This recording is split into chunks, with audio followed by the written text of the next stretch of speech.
tunaona vile 2027 inapokaribia, cheche na mioto, misukumo na mivutano ya kisiasa imeendelea kuwa mingi, na tunaogopea matamshi ambayo yanaendelea kutolewa na wanasiasa yanaweza kutupeleka pabaya kama yale tuliyoshuhudia miaka ya zamani, ile ambayo mnajua.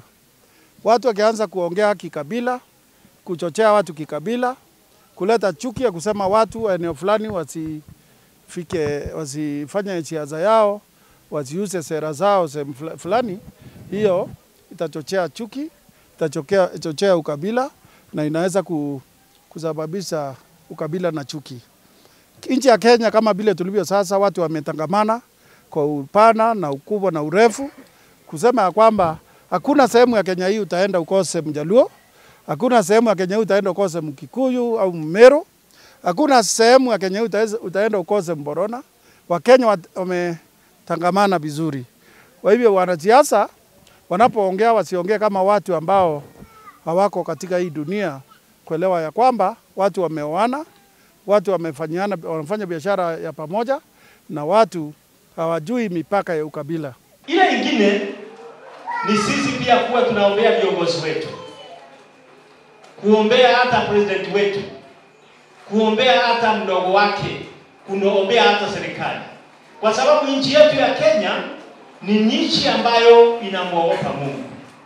Na ndio unaona kila pahali tusiwe kama wazungu. Wazungu ukienda kule nchi za ng'ambo, utakuta wazungu uone kanisani kama hili leo ni kanisa, lakini saa 8 ni hoteli, ama huko ndiko wanakunywa pombe na wanafanya biashara zao zote. Ni vizuri tuheshimu wale ambao wanatutumikia kama vile maaskofu, masenior archdeacons wetu wote, wachungaji wetu, na vile vile hata tuheshimu madeacons wetu, evangelist wetu.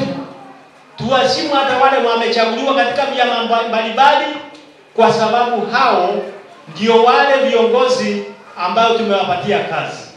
Na tuheshimu hata wanasiasa wetu, kwa sababu hao ni viongozi wetu. Tukifanya hivyo, nchi yetu ya Kenya itaendelea mbali, kwa sababu kuna heshima katika leadership. Lakini sio kupigana tu kwa mdomo ama kusema mambo ambayo hayastahili katika uongozi.